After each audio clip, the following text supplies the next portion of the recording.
Kemudian bikin yang namanya HTI, tapi seolah-olah berdebat dengan PKS. HTI, Hizbut Tahrir. Dan ini kenapa kita harus mewaspadai HTI. Kemudian bikin yang namanya FPI. Mbah Sahal jelas mengatakan di dalam majalah Tempo bahwa FPI adalah Wahabi.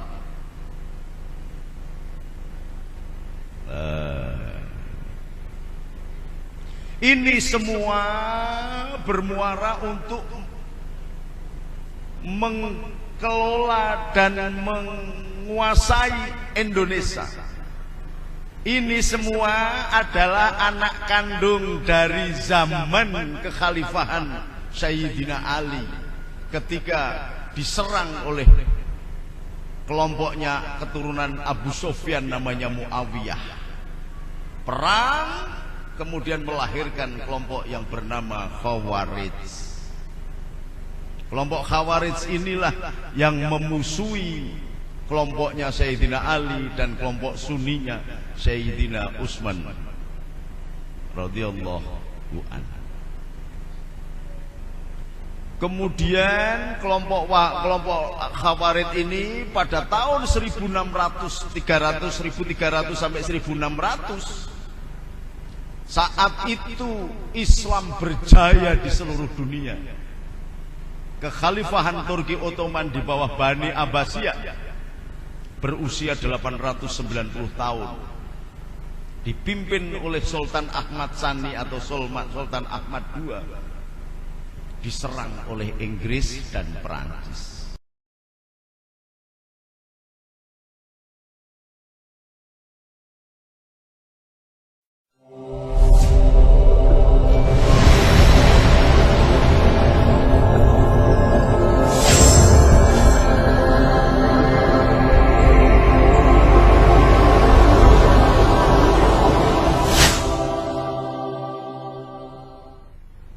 Hadirin hadirat, Bapak Ibu tamu undangan yang berbahagia, untuk acara berikutnya adalah Mayudhah Hasanah. Dalam hal ini akan disampaikan oleh beliau Al-Mukarram Bapak Ki Haji Dr. Nuril Arifin MBA. Kepada beliau waktu dan tempat kami persilahkan. Allahumma shalli ala Sayyidina Muhammad. Allahumma shalli ala Sayyidina Muhammad. Allahumma shalli ala Sayyidina wa Maulana Muhammad.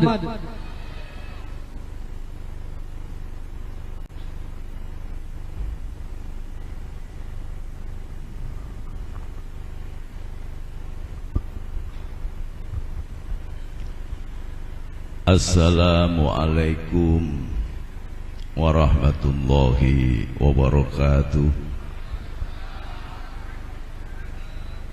Bismillah, alhamdulillahi, Allahu Akbar.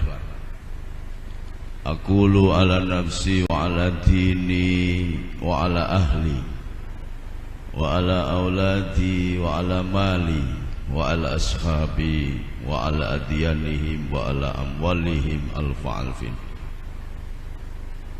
Asyhadu an la ilaha illallah wa asyhadu anna Muhammadan abduhu wa rasuluh wa la hawla wa la quwata illa billahil aliyyil azim.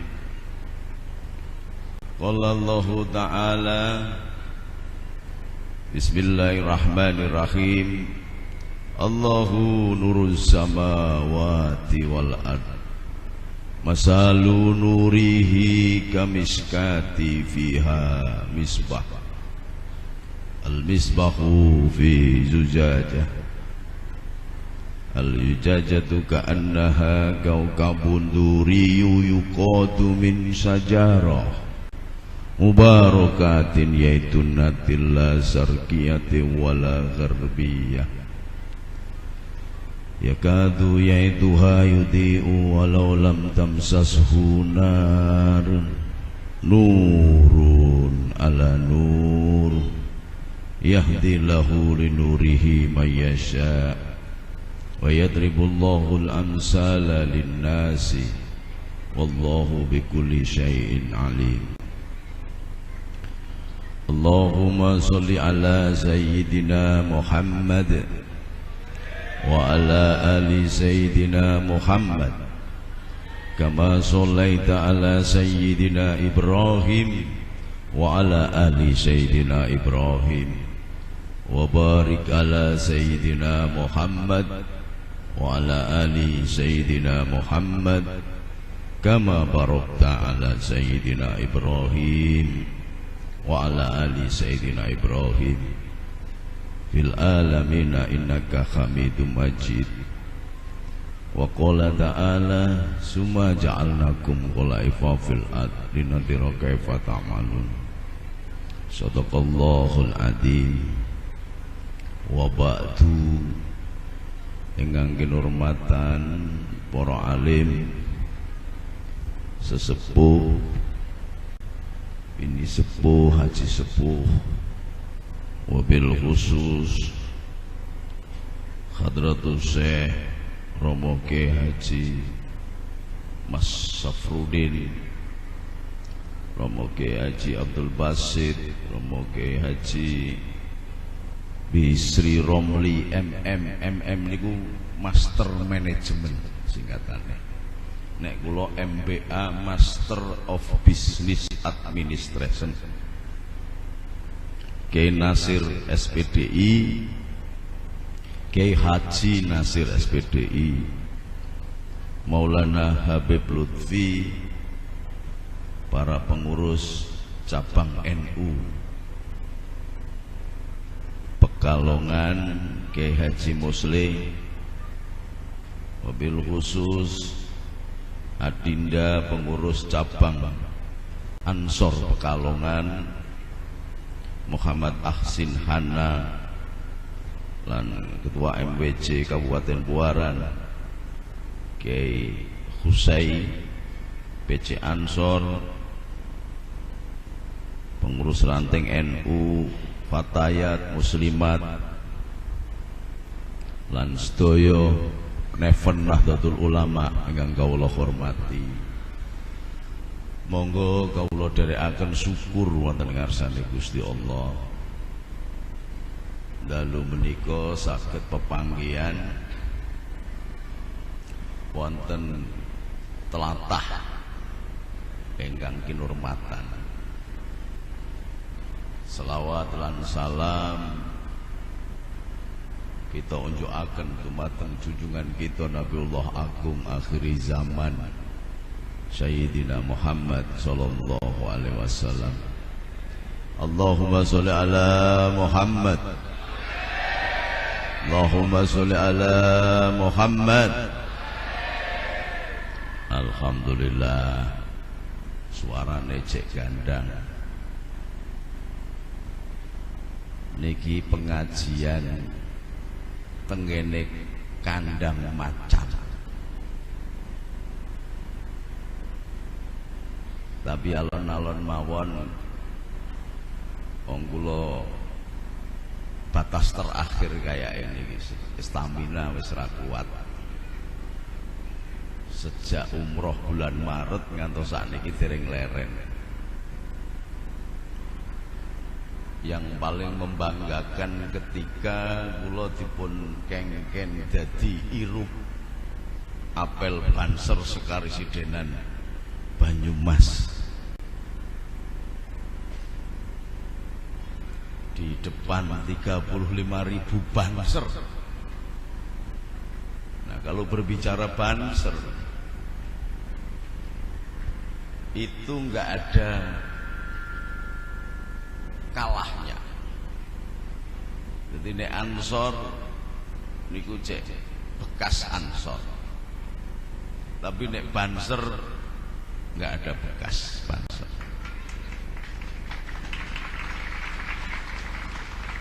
Saya terenyuh gurunya Mbah Abdul Jalil Tulungagung, ulama besar yang menjadi sahabat Gus Dur, usianya 111 tahun datang di Cilacap. Gus, saya Banser. 111 tahun. Dan saya berdiri ini bukan mewakili siapa-siapa, tetapi mewakili Banser, karena dulu saya komandan Banser se-Indonesia. Jadi nek ana sing ngomong aku ki mlebu PKS iku teke goblok.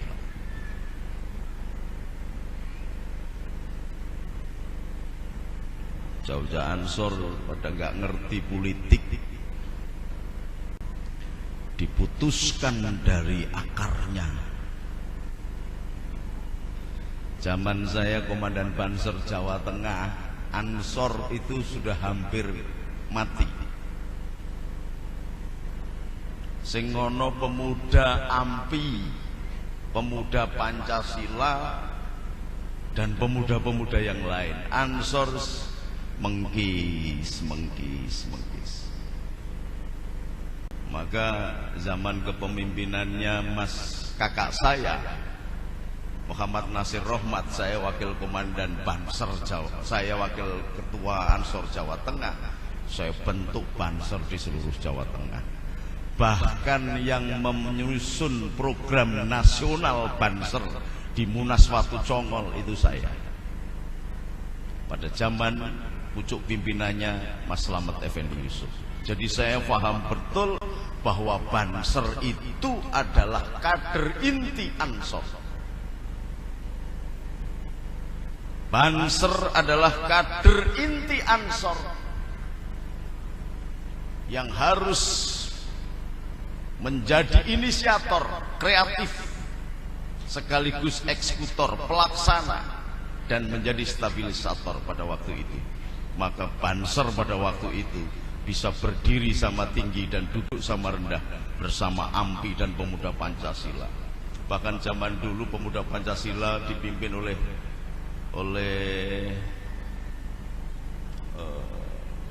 siapa di Jawa Tengah itu. Nah, sempat ketemuan karena mau clash dengan Ansor. Udah Sutikno Anggoro namanya. Tik, gak usah anak buahmu gelut, kowe mbek aku wae gelut ning lapangan, sing kalah ngakoni kalah. Ojo ngono to Gus. Lah iya, aja ngono caramu. Di Ansor ki wis kesuwen tidak. Tapi begitu aku muncul, maka kita siap bertarung menghadapi siapapun. Nah, sekarang mulai ambles lagi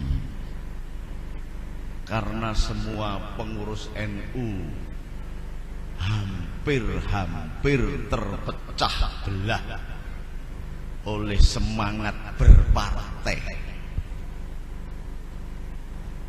Niku wonten pengurus NU kula ngomong pisan. Wong NU niku nek mlebu PDI luweh PDI timbangane PDI. Nek mlebu Golkar luweh Golkar timbangane Golkar. Nek mlebu P3 luweh P3 timbangane wong P3. Mlebu PKB nggih padha mawon. Terpecah belahnya di situ. Oleh sebab itu, mari kita buka seharusnya bagaimana kita ini. Tak sambil duduk. Alhamdulillah. Ora ana kursi sing saka kayu wae diben ra ambles ini. Dari papan apa dari apa gitu biar enggak ambles. Kenapa kita harus mengadakan pertemuan begini? Kenapa saya diperintah langsung oleh Gus Dur untuk keliling Indonesia? Padahal saya nggak pernah jadi pengurus ranting PKB, tidak pernah menjadi pengurus ranting P3 atau dimanapun. Karena Gus Dur sudah membaca bahwa Indonesia ini akan dihancur leburkan oleh lawan-lawan Indonesia. Makanya kemarin tanggal 28 saya bersama Kwek Kiangi, kemudian ahli pertambangan Muhammad Safruddin, bersama dengan ahli perminyakan Abdullah Siddiq dan Riami Satria Kudu di Balai Kartini, kita munculkan satu bentuk tuntutan kepada pemerintah Indonesia ini, yang secara tidak langsung pemerintah Indonesia dipakai alat oleh luar negeri untuk menghancurkan bangsanya sendiri. Kenapa begitu? Salah satu di antaranya adalah niki wong NU ben paham. Pasal 33 ayat 1, 2, dan 3 bahwa kekayaan alam yang ada di bumi Indonesia itu adalah milik rakyat Indonesia yang dipakai oleh pemerintah, dikelola oleh pemerintah untuk sebesar-besarnya kesejahteraan bangsa Indonesia. Tetapi yang terjadi, kita ini dikuplui terus. Niki nek wonten kiai dong rokok ngoten niku riyen nate Ketua Majelis Tarjih Muhammadiyah Profesor Dr. Hamim Ilyas nate ajeng didu kalih kula. Niki nek dibandingke kalih bensin. Ketua Majelis Tarjih Muhammadiyah naminipun Profesor Dr. Hamim Ilyas itu pernah seminar bersama saya dan Sidney Jun, ahli teroris Australia, yang ngundang KWI, Kewalian Wali Gereja Indonesia atau dari Katolik. Nah, kemudian karena diharamkan rokok, maka akan diadu dengan saya persoalan keharaman rokok. Saya tanya, Kang Hamim, nek sampean meh debat mbek saya mesti ra menang, awakmu ra saka pesantren. Awakmu paling sekolah ning sekolah terpadu. Terus masuknya ke gontor atau ke pesantren-pesantren yang di bawah naungan bendera Wahabi tersamar. Sekarang ini Wahabi tidak tersamar, malah ceto-cetonan, tetapi wong NU mlebu Wahabi kabeh. Makanya anak-anak sini semuanya disekolahkan ke sekolah terpadu. Padahal kalau ada tulisan terpadu itu punya PKS. PKS itu didirikan oleh Ikhwanul Muslimin. Ikhwanul Muslimin yang di Mesir itu adalah PKI-nya Mesir, yang sekarang berkuasa di Mesir. Kemudian masuk ke Indonesia, diterima oleh Habib Husin Al-Habsyi yang matanya buta. Tulung korsine sing kursi kayu wae ben enak kali enak. Kursi gegeden ngene iki marake ambeien. Allahumma sholli ala Muhammad. Kursi kayu aja, kursi yang bangku kayu atau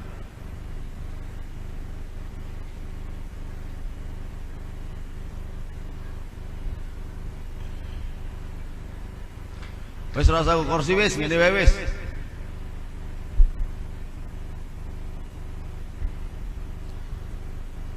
Masuk ke Indonesia diterima oleh yang mengaku Habib Husin Al-Habsyi, keturunan Arab dari Maluku dulu dasarnya, yang pernah ngebom Borobudur. Maka didirikanlah yang bernama PK, Partai Keadilan, untuk masuk ke pemerintahan. Ini biar paham anak-anak NU. Mendirikanlah yang namanya Majelis Mujahidin yang dipimpin oleh Ba'asir dan sekaligus pelarian dari Malaysia yang namanya Abdullah Sungkar, yang dulu organisasinya namanya Al-Irsad. Jadi Al-Irsad itu dulu organisasi orang-orang Arab yang membela Belanda. Supaya tahu ini. Maka berdirilah Majelis Mujahidin di Solo. untuk masuk ke pemerintah pakai namanya PKS yang sekarang terkenal menjadi Partai Kelolot dan Sapi.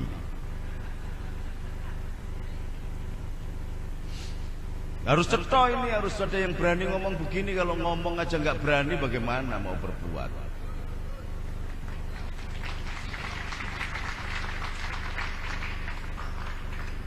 Kemudian bikin yang namanya HTI, tapi seolah-olah berdebat dengan PKS. HTI, Hizbut Tahrir. Dan ini kenapa kita harus mewaspadai HTI. Kemudian bikin yang namanya FPI. Bahasa Hal jelas mengatakan di dalam majalah Tempo bahwa FPI adalah Wahabi.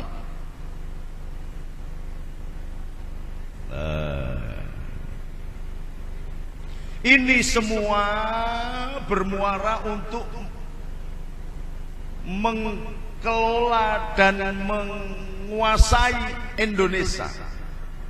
Ini semua adalah anak kandung dari zaman kekhalifahan Sayyidina Ali ketika diserang oleh kelompoknya keturunan Abu Sufyan namanya Muawiyah. Perang kemudian melahirkan kelompok yang bernama Khawarij. Kelompok Khawarij inilah yang memusuhi kelompoknya Sayyidina Ali dan kelompok Sunninya Sayyidina Utsman radhiyallahu anhu.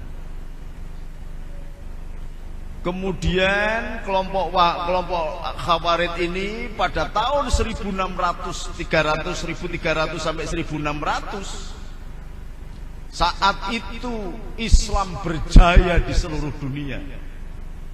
Kekhalifahan Turki Ottoman di bawah Bani Abbasiyah berusia 890 tahun, dipimpin oleh Sultan Ahmad Tsani atau Sultan Ahmad II, diserang oleh Inggris dan Perancis. Bekerja sama dengan kelompok Khawarij keturunan Arab ini, Arab Badui. Maka Arab itu kata Nabi Hasadul Kufar wa Nifaq. Arab itu mbah-mbahnya kafir dan munafik. Jadi Arab itu ada dua. Harus hati-hati. Maka sekarang ini terjadi inflasi Habib, asal hidungnya mancung ngakunya Habib. Oke. Yang kayu nggak ada ya, yang kayu ya. Oh ya wes. Ketok mboten ngeten. Ketok to? Sehingga ngene wae lah, santai nggih. Turki Ottoman yang menguasai 2/3 dunia akan diserang oleh Inggris, Perancis dan Yahudi, kerjasama dengan Arab Badui tadi. Jadi Arab itu ada dua, Arab bermakna kafir dan munafik, dan Arab bermakna asluhu. Kalau asluhu itu mengambil rujukannya alif lam ra tilka ayatul kitabil mubin inna anzalnahu qur'ana arabiyyal, ini maknanya bahasa asli. Jadi orang Arab sana meskipun bahasa Arab belum tentu mudeng bahasa Quran, karena Quran ini bahasa asli. Arabnya bermakna aslu, asli. Kemudian diserang bertahun-tahun sampai menjelang tahun 1500 sampai 600. Sultan Ahmad Tsani kemudian berpikir, ini Islam harus diselamatkan. Maka dikirimlah para wali ke tanah Jawa. Dari India dikirim Syekh Maulana Malik Maghribi ke Jawa. Kemudian dari Palestina, kota suci di mana Masjidil Aqsa berada, Quds, atau dari kota suci atau kota Quds dikirimlah Syekh Ja'far Shadiq. Kemudian terkenal di daerahnya namanya Sunan Kudus di Kudus. Sunan Kudus kemudian selesai penugasannya kembali lagi, dikirimlah Syekh Subakir dari Iran datang ke Jawa, mengangkat murid putranya Husin Azam Khan, adik sepupunya Sunan Ampel. Adik sepupunya Sunan Ampel itu punya namanya Husin Azam Khan. Punya anak diberi nama Ja'far Shadiq juga. Tapi Ja'far Shadiq yang kedua ini juga muridnya ulama Cina keturunan Sa'ad bin Abu Waqqas dan orang-orang Mongol di sana, namanya Tan Liang Sing. Kalau sampai neng Kudus, di situ ada jalan Kiai Teling Sing karena ilat Jawa. Tan Liang Sing jadi Teling Sing. Kemudian mengirim 5 orang tokoh ulama-ulama hebat yang dulu pernah ditinggali menjadi ibu kota Islam, yaitu Maroko atau Maghrib. Namanya Syekh Maulana Maghribi. Itu 5 orang, dekat dengan Eropa, datang ke Jawa. Lalu mengirim utusan dari Malaka, namanya Syekh Abdul Jalil, terkenal sekali di tanah Jawa karena berkonkurensi dengan para wali yang lain, terkenal dengan sebutan Syekh Lemah Abang atau Syekh Siti Jenar. Dari Uni Soviet dikirim ulama besar, Syekh Samarkandi, dari Samarkand ilat Jawa jadi Syekh Asmorokendi. Masuk Syekh Jamadal Kubro. Semuanya dikirim. Kemudian masih kurang lagi dari negara Kochi. Negara Kochi itu dulu provinsinya Jawa Dwipa. Dulu Jawa Dwipa itu zaman dulu sampai dengan Cina di provinsi Hunan, sebelahnya Birma, Birma sampai ke Thailand, Thailand sampai ke Bangkok, Vietnam, itu provinsinya Jawa Dwipa. Masuk ke bagian India menjadi salah satu provinsi Jawa Dwipa. Maka kenyang Kublai Khan datang ke Jawa ingin meminta salah satu daerahnya yang namanya Hunan ini untuk kembali ke Cina, tetapi utusannya Kublai Khan dipotong hidungnya oleh Kertarejasa. Nah, ini pelajaran sejarah. Nek ndelok ndomblongmu iki kabeh rada-rada mudeng kabeh.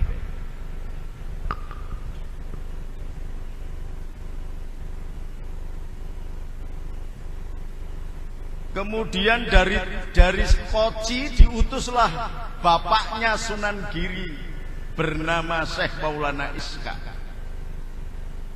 Sunan Giri itu sendiri adalah blasteran antara Syekh Maulana Iskak dan putranya Brawijaya V. Brawijaya V punya putri cantik, akhirnya dinikah oleh Sunan Syekh Maulana Iskak, lahirlah Joko Samudro atau Raden Paku atau Syekh Ainul Yakin atau Sunan Giri. Nah, saya cucu yang ke-11-nya. Jadi ini ana wong Ansor ngomong aku mlebu PKS iki kamplong cangkeme goblok.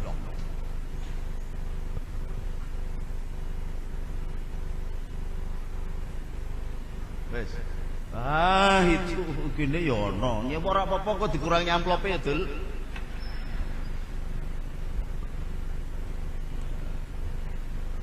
Alhamdulillah. Kayu kuwi bahasane Arab hayun. Kayu urip. Mula nek ana wong dodolan kayu kok ora pinter-pinter wiridan, pinter-pinter sedekah mesti bangkrut. Wong iki lembagane Sunan Kalijaga, lembagane para wali tanah Jawa itu adalah salah satu di antaranya nama Allah Hayu, ya Hayu, ya Aliyu, ya Maliyu, ya Wafiyu, ya Waqiyu, ya Qawiyu, ya Ghaniyu, ya Waliyu, ya Baqi. Maka inilah dari Sekoci itu didatangkan Syekh Maulana Iskak, kemudian sampai ke Thailand diundanglah Raden Rahmat atau Tan Boliang. Jadi marganya Tan. Wah, masuk ini saya agak berbeda dengan Habib Lutfi di sini. Kalau Habib Lutfi itu mengatakan ini Arab, enggak, bukan Arab. Habaib tetapi masih keturunan Cina dari Mongol. Karena masuknya kelompok-kelompok Arab itu dipakai oleh pemerintah Belanda pada abad 18, masuknya Cina komunis, Cina Konghucu, dan Arab-Arab yang dari Yaman, dari mana-mana itu untuk lebih menjajah Indonesia. Ini dalam pertarungan untuk penguasaan legitimasi. Maka orang Jawa dikongkon ngundang Sayyid ning wong Arab, tuan. Jadi wong Jawa itu budak. Ning ngundang Cina, yuk. Ya Pak ya. Kon ngundang yuk. Karena bangsa kelas satunya adalah bangsa Eropa. Bangsa kelas duanya Arab dan Cina, bangsa kelas tiganya wong Kertijayan ini. Ini strategi penjajahan. Jadi itu masih saudaranya, keturunannya dari Sa'ad bin Abu Waqqas. Sa'ad bin Abu Waqqas ketika Rasulullah selesai hijrah dan membangun Masjid Kuba, menugaskan salah satu sahabatnya yang dijamin masuk surga, masuk ke jalur Cina, jalur sutra, kemudian membangun masjid di Beijing. Sampai sekarang masjidnya dipimpin oleh Syekh Abdul Qadir At-Tobroni. Saya sudah ke sana kemarin, saya mewakili Gus Dur, diundang Perdana Menterinya Ho Ching-to untuk bersama Kang Said Akil Sirot. Ini semua kemudian melahirkan satu lembaga yang bernama Wali Songo. Bahkan keturunan Sayyidina Abbas sendiri itu dikirim ke Jawa, sampai kemudian ke Wilyowotikto, ke Ronggolawe, sampai dengan ke Sunan Kalijogo. Itu penerusnya adalah ke Sayyidina Abbas, pamannya Rasulullah Shallallahu Alaihi Wasallam. Jadi Sunan Kalijogo itu bukan Jowowo, itu masih keturunannya Sayyidina Abbas, paman Nabi. Ini semua sudah kumpul di Jawa, Wahabinya datang lagi itu dalam bentuk baru. Maka ketika kemudian Turki Ottoman hancur, Abu Su'ud yang santrinya Abdul Wahab yang santrinya Dr. Muhammad Abduh kemudian membuat aliran baru yang bernama Wahabi sebagai keterusan dari Khawarij, menjadi anteknya Yahudi dan Amerika. Sampai di sini paham enggak ini? Ora paham yo karepmu salah iku ora dipoco. Kok di Indonesia ada kelompok tinggalannya dulu, maka ini sesungguhnya orang Wahabi, orang-orang yang dibawa oleh orang-orang PKS ini melaksanakan dendam lama, mau menghabisi orang-orang ulama-ulama yang dulu ditugaskan ke Indonesia. Itu ceritanya. Jadi paham nggih? Mulakno anak sampean aja dimasukkan ke sekolahan terpadu. Banyak pesantren di sini. Kok mlebune sekolah terpadu? Ada enggak di sini yang masuk sekolah terpadu? Hah? Jangan. Nanti begitu lulus sampean betul ngendikane Romo Kiai tadi. Langsung misui Pak nih. Saya di sini aja saya lihat tadi di hotel tadi ono katok cingkrang-cingkrang segini pirang-pirang. Ngingu jenggot. Lho nek jenggote kandel kayak saya ra apa-apa lah. Jenggot mung 13 kok tepek kong barang dingon ning gopo. Allahumma sholli ala Muhammad. Masuk ke Indonesia tujuannya apa? Akan menghabiskan Indonesia sebagai dosa, karena dia dulu pernah menampung ulama-ulama sedunia untuk meramu Islam yang paling komplit di dunia. Oleh sebab itu sampai dengan tahun 50-an guru-guru besar Mekah Al-Mukarramah berasal dari tanah Jawa. Syekh Khatib Al-Minangkabau, Syekh Muhammad Al-Banjari Al-Jawi, Imam Nawawi Al-Bantani, semuanya dari Jawa. Bahkan mertuanya Hadratus Syekh Hasyim Asy'ari namanya Syekh Ya'qub adalah guru besar di Mekah Al-Mukarramah. Karena apa? Di sini paling komplit. Dendam kemudian setelah berkuasa lagi, dendam masuklah ke sini untuk bisa berkiprah merebut pemerintahan, bikin partai, bikin ormas, bikin. Tetapi sekarang wong NU bingung, wong PKB bingung, wong P3 bingung, tentarane bingung, polisine bingung, pemerintah bingung. Bansere tok iki sing lugu tapi kendel iki durung ngerti iki meh digawa ning ndi. Apa tetep njaga nganten atau njaga sunatan, apa kembali menjadi Subhanun Waton. Karena dulu Banser bernama Subhanun Waton, patriot bangsa. Dan NU dulu tidak bernama NU.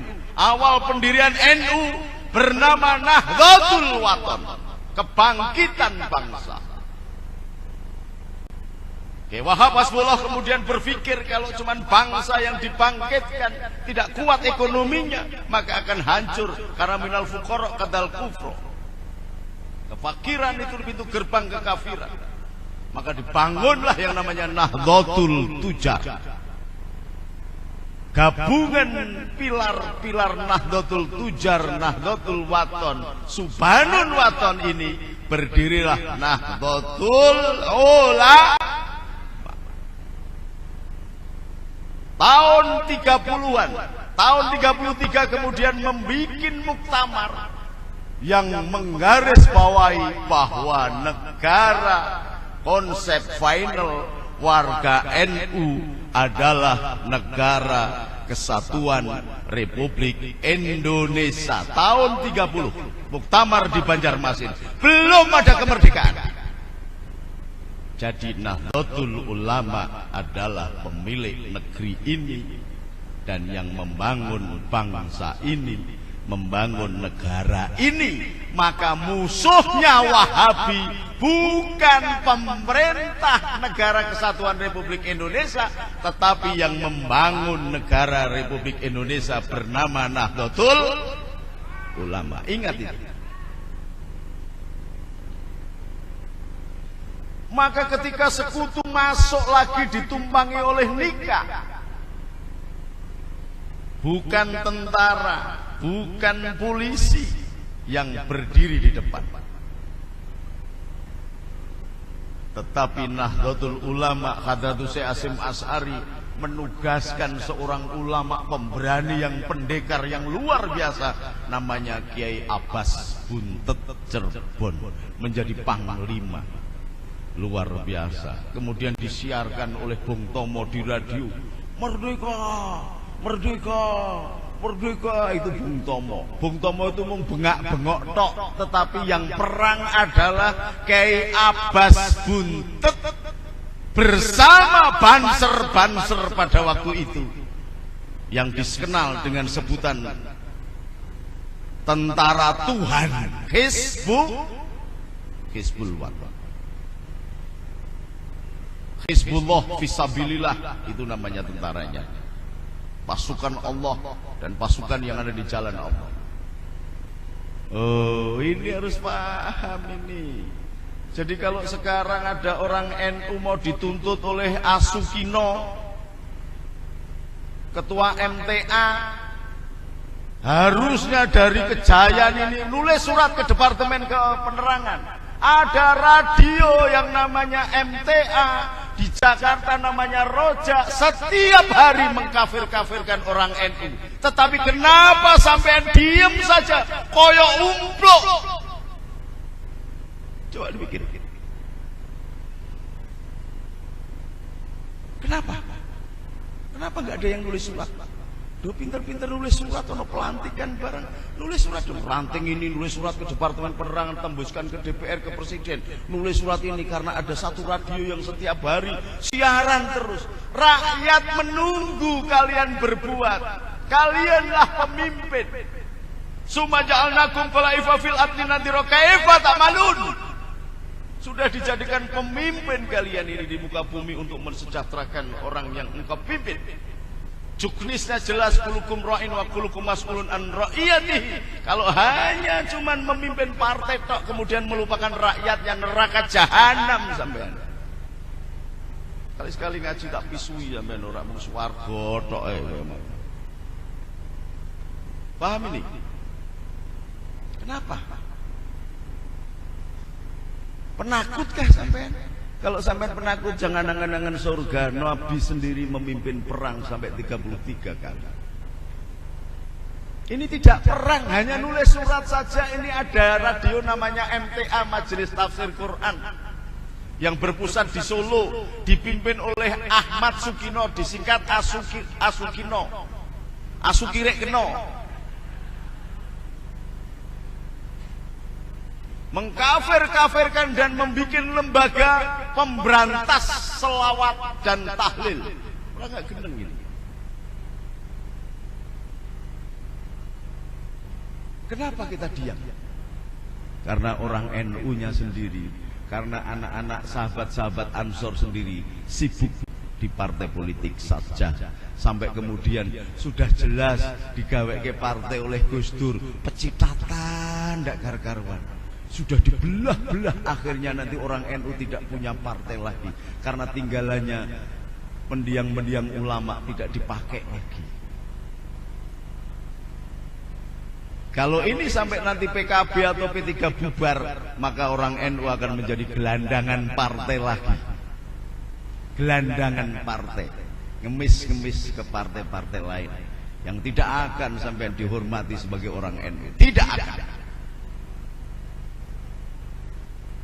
Oleh sebab itu, sejelek apapun pemimpinnya PKB, sampean harus jaga keselamatan. Ini pesan khusus saya, bukan pengurus PKB, tetapi saya pesan titen-titenan, bener apa enggak? Kalau saya salah, nanti kalau saya mati kencingin kuburan saya.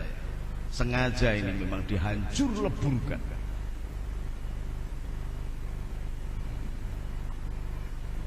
Nanti kalau sudah hilang, sampean akan jadi gelandangan partai yang tidak bisa menegakkan harkat dan martabatnya sebagai warga Nahdlatul Ulama. Masya Allah, kesalahan kita. Ada lembaga yang bernama MTA itu akan mendirikan, sudah membuat pemberantasan sholawat dan tahlil. Apa sholawat itu? Sholawat itu dari bahasa Aramiknya namanya selota. Selota itu bahasa Aramik, maknanya adalah ruku dan sujud. Kemudian bergeser menjadi bahasa Ibrani menjadi shalom, doa. Maka orang Kristen sering mengatakan shalom, shalom Yerusalem, doakan keselamatan bagi Yerusalem. Hingga sampai Nabi Daniel itu orang-orang Yahudi dan Nasrani sholatnya akhirnya tinggal duduk begini. Karena apa? Karena Masjidil Aqsa dirusak oleh orang-orang Yunani. Penguasanya orang-orang Yunani. Dikembalikan lagi pada zaman Nabi, zaman Umar. Zaman Nabi itu memerintahkan Usamah bin As, pemuda Ansor berusia 18 tahun, untuk memerangi Yunani, membela Romawi.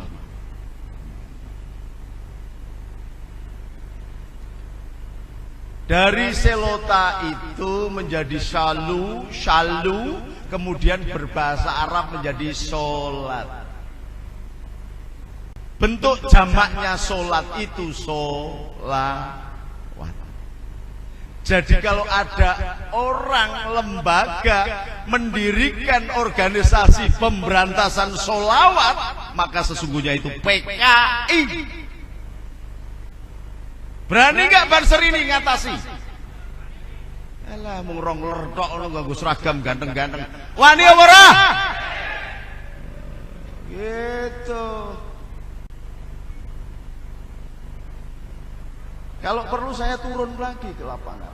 Bukan hanya pada zaman Gus Dur saya bikin pasukan berani mati. Kalau perlu untuk mengembalikan harkat martabat para alim ulama yang dikafir-kafirkan sakarepe dhewe itu.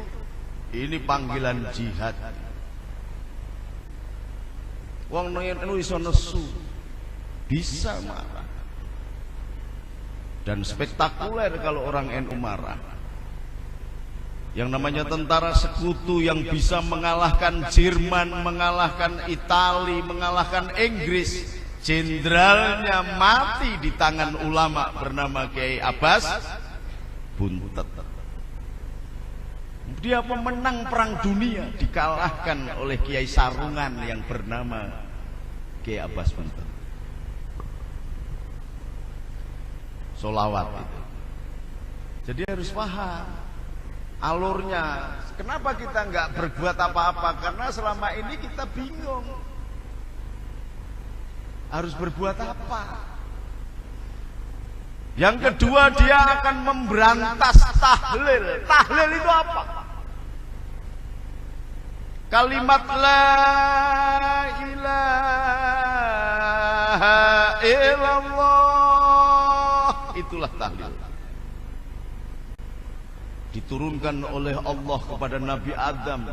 Saking Nabi Adam terus ngantos 319 nabi, 319.000 nabi, ngantos terakhir dumateng Rasulullah Muhammad sallallahu alaihi wasallam adalah menegakkan li'illa kalimati la ilaha artinya nopo. Ada yang berani? Tak kasih serban kalau ada yang tahu. Apa artinya la ilaha illallah? Hah? Nah, itu para kiai berarti belum mengenalkan tasawuf kepada bansernya. Kalau tiada Tuhan selain Allah, maknanya la ilaha illallah, sampean ini munafik semua. Loh, kenapa begitu Gus? La ilah, tidak ada Tuhan. Illallah, ana Gusti Allah. Kafir iman, kafir iman, kafir iman, munafik. Maknanya la maujuda illallah. Ora ana sing maujud kejaba mung Gusti Allah. Ini sekaligus koreksi. Karena apa? Pekalongan ini dianggap sebagai sumbernya segala sumber agama Islam. La maujuda illallah. Tidak ada yang maujud kecuali Allah. Kalau sampai memaknai la ilaha illallah, tidak ada Tuhan selain Allah, berbahaya. Nek cari Imam Syafi'inya berbahaya. Karena iso kafir iman, pas narik nafas lah pedot kafir. Tapi kalau dimaknai satu rangkaian la maujuda illallah, maka tidak akan terputus iman kita. Allahumma sholli ala Muhammad. Tahlil inilah yang kemudian akan diberantas. Kalau maksudnya la maujuda illallah, dari Allah saking langit tenggene Nabi Adam sampai ke Rasulullah, dimaksudkan untuk ditegakkan sebagai kalimat pemersatu dunia dan akhirat, kok akan diberantas? Maka MTA itu adalah PKI. Wani ora sampean ngomong ngono? Wani apa ora? Wani apa ora? Wani-wani masjid isine mung kelompok-kelompok ngono, tahlil ra entuk sampai di Bekasi itu do ribut, beduk kongkon ngedukke, jam dinding saja disuruh ngedunke. Orang-orang PKS itu masuk sedemikian kuatnya. Orang-orang Muhammadiyah aja, guru-guru Muhammadiyah itu kemarin saya ketemu sama namanya Tafsir, ketua pengurus Muhammadiyah Jawa Tengah. Kalau ada guru SD, SMP Muhammadiyah yang masuk PKS langsung dipecat. Wong NU sudah melakukan begitu apa belum? Sudah apa belum? Belum, malah anak Gus Solahuddin aja masuk PKS, tak kandani kowe. Ini kelembutan warga NU yang menjadi titik lemah, sehingga kita diombang-ambingkan oleh keadaan. Semua ini karena salah kita orang tua, salah kita orang muda terhadap pencermatan perkembangan. Mari kita istighfar kepada Allah, mudah-mudahan Allah mengampuni dosa kita. Astaghfirullah Rabbal baraya, astaghfirullah minal khataya. Bareng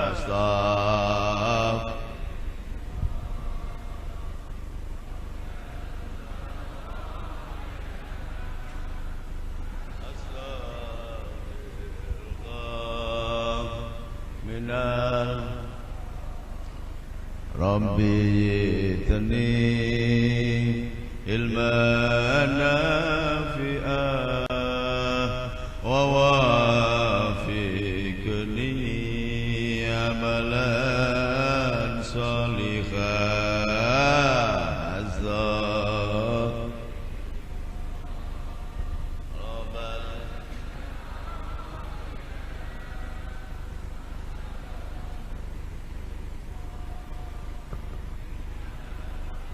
Ya Allah Gusti mugi ngapunten dosa kawula dalu lan rinten lan dosanipun ibu lan bapa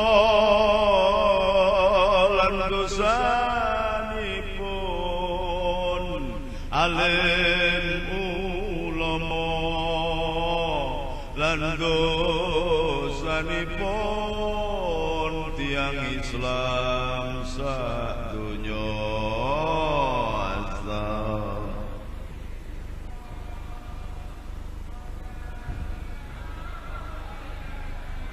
Astaghfirullah.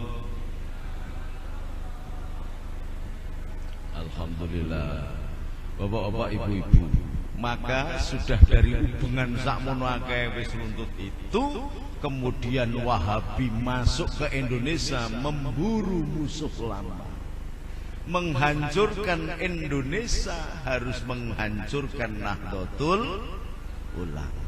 Apa yang dilakukan? Sekali-sekali ngaji kebangsaan lah, oke? Bendo mudeng berarti gathaki tok karo parpol-parpol, pemimpin-pemimpin partai sini mau ngapusi tok nek wis dadi pemimpin, dadi DPR do lali kabeh. Sampai kenaikan BBM itu yang setuju naik itu dapat sogokan dari mafia minyak 20 miliar. Yang tidak setuju dapat sogokan 10 miliar. Sampai paham? Jadi dobol-dobolan itu kenaikan BBM itu. Maka kita masuk ke pengadilan. Dihancurkan Indonesia. Yang pertama yang paling aktual sekarang adalah kenaikan BBM. Kenapa kok kenaikan BBM, Gus? Tadi saya jelaskan ketika rokok tadi berdebat tadi, sampai potong dulu. Saya katakan nek rokok diharamkan karena apa? Karena ini mengandung zat aditif, Gus, yang bisa membunuh, bisa menyumbat jantung, dan jantung koroner dan mati. Oke, kalau begitu penelitian menunjukkan bahwa orang yang tersumbat jantungnya dan mati sebagian besar karena memakan daging sapi yang berwarna merah. Tolong daging sapi juga diharamkan. Hamim Ilyasnya itu bingung. Terus ngomong oleh Gus, makanya jangan berdebat dengan saya sampean kalah. Saya dididik oleh Gus Dur 15 tahun khusus untuk ngalahi sampean begitu itu.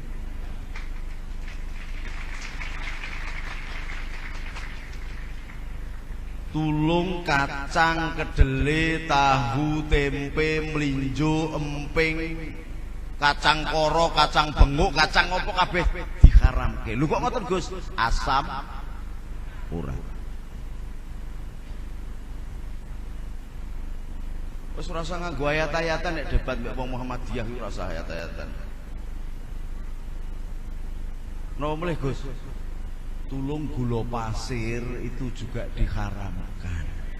Karena orang ono kiai sedo utawa wafat kecubung nanggung penyakit diabetes. Mergo tamu kiyaine jagong tok ora iso mlebu ning dindi, ora bergerak ning dindi kecuali salat, tamune gonta-ganti. Siji tamu, siji kopi. Nganggo gula. Dan orang Indonesia ini kebutuhan gulanya terbesar sedunia. Kebutuhan setahun 3,5 juta ton. Lu kok ngertos Gus sing ngedeke asosiasi pedagang gula se-Indonesia saya. Jadi saya paham. Produksi nasional hanya 1,5 juta, direwangi impor gula 2 juta ton setahun. Mulakno wong Indonesia niku kiai-kiai ini manis-manis, ganten sakle kakean ngombe gula, tapi weruh-weruh pok mati. Allahumma sholli ala Muhammad. Coba sampeyan pirsani kiai-kiai NU niku kan manis-manis rupane. Tur untune mesti ompong-ompong, kabeh sakle napa ndok modot dhewe mergo kenging gula terus. Tulung gula nggih diharamke. Lah terus nek ngoten sing halal napa Gus? Suket. Mergo beras juga mengandung gula sangat tinggi. Wong kakean mangan sego kaya wong Pekalongan niku mesti diabetes kathah banget sing kena. Nggih napa nggih? Mangan suket sapi kira mangan sego ya iso urip. Mangan suket. Ning saya bilang gitu. Ning napa melih Gus? Ning lapangan suket kuwi diuyoi pitik, ditembeleki ayam, diuyoi wong sing mlaku, wedhus, sapi, kebu, barang sing campur najis haram. Lha mangan apa, Gus? Wis makaremu mangan apa ora sing haram, sing halal. Terus yang paling penting yang harus kamu jaga Kang Profesor Dr. Hamim Ilyas, Ketua Majelis Tarjih Muhammadiyah se-Indonesia. Awakmu dibayari Amerika 3,5 miliar wae kok meh mengharamkan bako karo rokok kuwi karepe piye? Wong pemerintah Indonesia kuwi majeki rokok sampai setahun 375 triliun. Kok kowe mung dibayar 3,5 miliar terus wani ngafir, wani ngaromno rokok kuwi kepiye? Ini bukan main-main, ini ada efek dunia dan akhirat. Loh, dunia akhirat napa Gus? Iya, kayak As'ad Samsul Arifin, Rois Suriah NU dulu itu, kayak Ahmad Siddiq itu nek diambung tangannya sampai salaman mbek Kiai As'ad ambune bak. Mbah Muhaiminan Gunardo putune Kiai Parak bambu runcing kuwi saben dina dodolan bako. Padahal sering ketemu karo Mas Bisri ning Mekah umroh ya haji, padahal ana ayate al haju mabrur laisal jaya ilal jannah. Haji sing mabrur kuwi ora ana ganjaran liya kejaba mung surga. Lah wis disiapi surga karo Gusti Allah karo malaikate kok mbako sampean haramke. Mbah As'ad ora sida entuk swarga medun mengisor gulumu ditek-tek.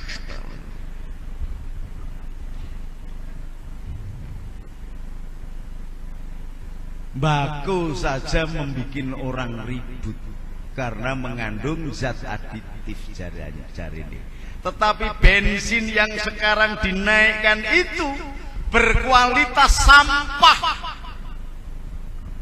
Ada 4 kelas tingkatan bensin itu. Namanya Euro 4, Euro 3, Euro 2, Euro 1. Euro 1 dipakai oleh Singapura, harganya makanya sampai 6.000 sampai 7.000. Indonesia di bawah Euro 1 sampah. Jadi kalau sekarang politisi-politisi, ekonom-ekonom, pemerintah mengatakan bahwa kita harus menaikkan BBM karena kalau tidak dinaikkan APBN-nya jebol double. Rasa tepuk tangan, yang loro ada tepuk tangan.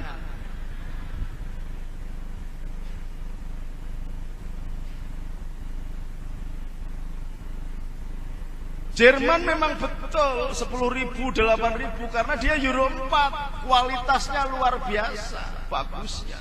Lagi Indonesia standar 1 saja tidak lulus. Akibatnya apa? Akibatnya asap yang dikeluarkan oleh mobil-mobil kita ini, kandungan zat aditifnya 100 kali lipat dibandingkan dengan rokok. Harusnya Muhammadiyah membuat fatwa haram atas BBM. Amakmu biar tahu ini. Dan asap-asap mobil itu kalau disedot kalian ibu-ibu sing sedang hamil, anaknya bisa autis, kecerdasannya menurun, ghadabnya meningkat. Maka anak-anak sekarang gampang marah, gampang berantem, gampang tersulut emosinya, karena memang menyedot timbal atau PB atau timah hitam yang keluar lewat BBM. Maka tahun 2009 banyak mobil pada macet karena mengandung timbal yang demikian besar. Padahal pemerintah itu disuruh ngelola bensin yang ada di tanah air. Jumlahnya banyak. Itu dari hasil penelitian kemarin dari seminar saya itu, ternyata diketahui biaya untuk nyedot sampai ke pom bensin, mulai eksploitasi sampai eksplorasi, mulai dari seismik sampai dengan eksplorasi sampai distribusi ke pom bensin, biayanya 975 perak. Nek pemerintah jual 4.500 saja sudah untung 3.000 rupiah lebih. Lah kok ini ngomong subsidi? Subsidi dari batok mana? Caranya berpikir. Indonesia dicekoki terus oleh pemerintah Amerika dan mengatakan bahwa ini umpama gelas isinya teh, nek tak dol ning Kang Bisri payune 5.000. Karena saya jual ke Gus Aksin ketua Ansor, dia orang kaya, laku 10.000.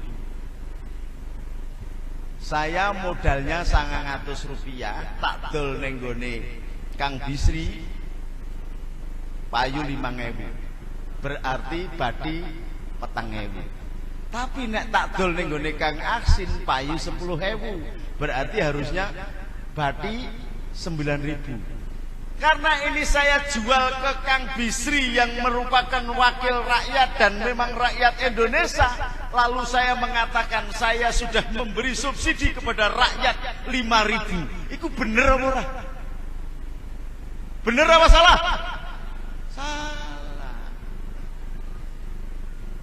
Selama ini yang diarani subsidi itu begitu dol kandhani, ya mudeng rakyat. Kita dihapusi terus-terusan.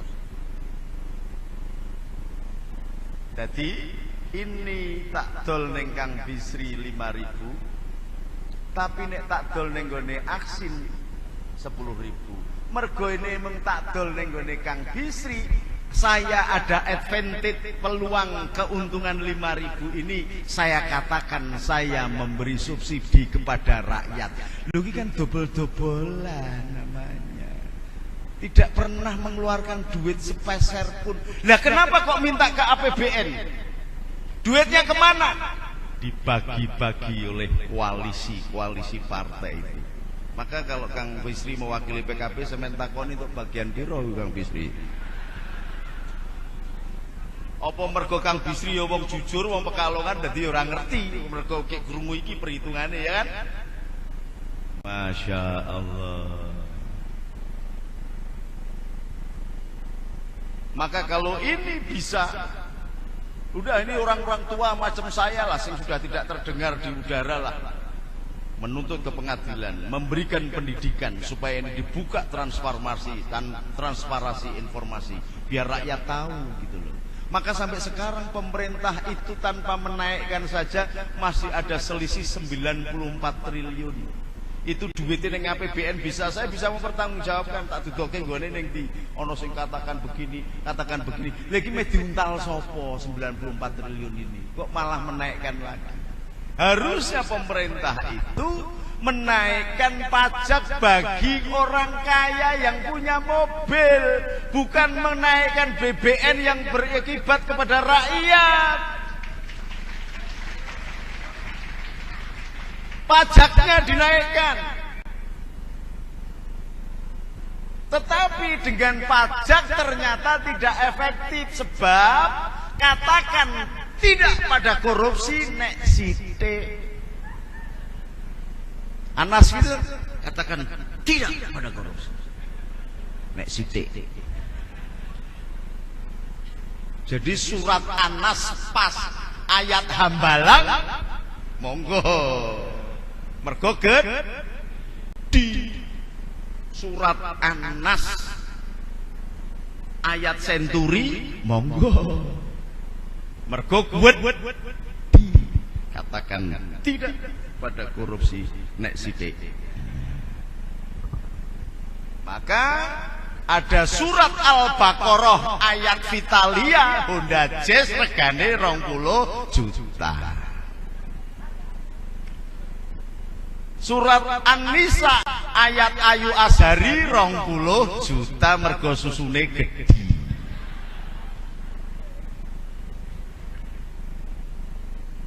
Jadi PKS nganggo surat Al-Baqarah karo surat An-Nisa. Demokrat nganggo surat Anas ayat hambalang. Golkar sak Quran-Qurane dikorupsi, anak bapak Quran padahal ngaku Habib.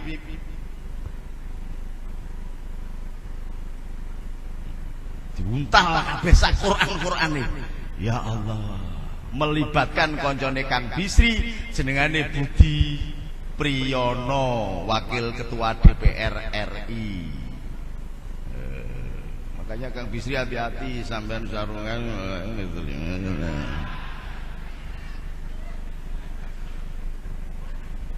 Allahumma sholli ala Muhammad.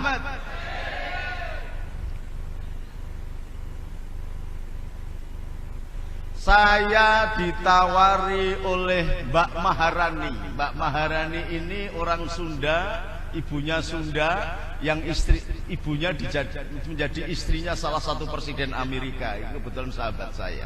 Datang kepada saya, Gus, janjane harga sapi di Australia itu hanya 23.000 sudah sampai Indonesia. 23.000. Lah ngono kok PKB milih Menteri Tenaga Kerja karo Indonesia tertinggal ya wis. Urusane dodolan budak karo kere-kere terus. Kenapa tidak mengambil pertanian? Wong Pekalongan itu orang Islam itu adalah dulu orang NU itu adalah perintis sebelum ada kadin-kadinan, ada hipmi-hipmian. NU sudah membuat Nahdlatul Tujar. Kenapa kita tidak mengambil Menteri Perdagangan PKB ini? Kenapa tidak mengambil Menteri Keuangan? Kenapa tidak mengambil Menteri Pertanian sekurang-kurangnya yang dekat? Karena NU ini adalah 80% dari 80% penduduk Islam di dunia, di Indonesia. Tetapi kenapa njiko ewok tenaga kerja? Adol budak we, didol ning Arab, kerja ning Arab, tidak dipakai muhrim padahal nek wong umroh di bawah umur 40 tahun itu harus pakai mahram. Betul betul Kiai? Ini tenaga kerja kita masih belia-belia dikirim ning Arab. Akhirnya ditumpaki mbek wong Arab rame-rame.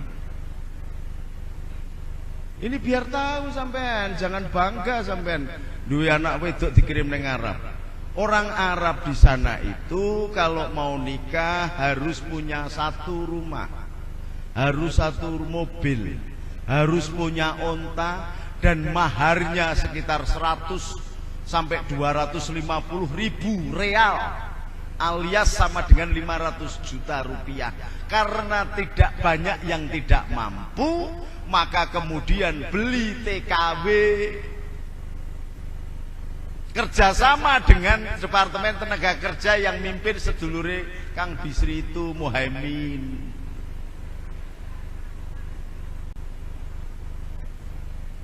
Didol ke sana karena sak rumah itu di sana ana wong tuwa bojone wis mati, duda, adine urung iso kawin, anake urung iso kawin, njikuk wong wedok saka ndi iki jenenge iki?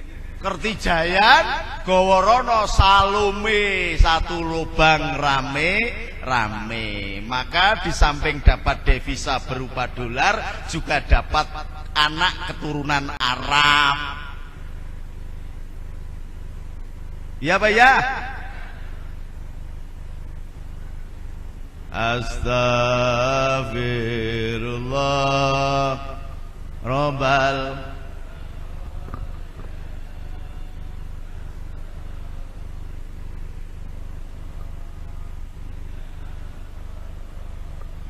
Al-mubadiru kanu ikhwanu sayatin. Mubadir itu padha mbek kancane setan. Wis disugati ra diombe kan mubadir. Surah kopi ora apa-apa, teh wis poko. Bismillahirrahmanirrahim. Kula ombe dhisik nggih.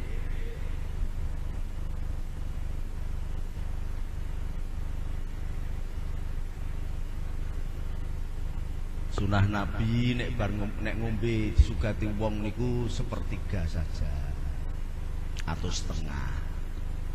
Aja dintekke. Itu sunah Nabi.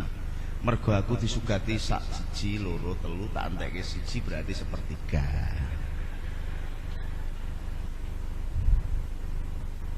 Ngaji NU ngeten niki. Allahumma sholli ala Muhammad.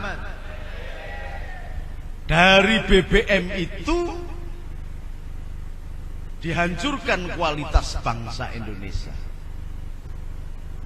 Nek lahir anaknya dadi degeneratif namanya, nama kesehatannya. Yang pertama. Yang kedua, dimasukkanlah faham-faham radikal untuk menghancur leburkan bangsa Indonesia.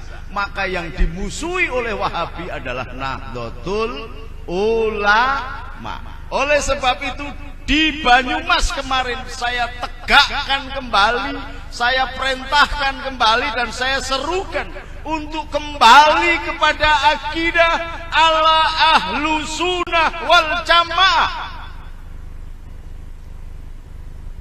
Intisarinya adalah tawazun dari kata mizan, seimbang,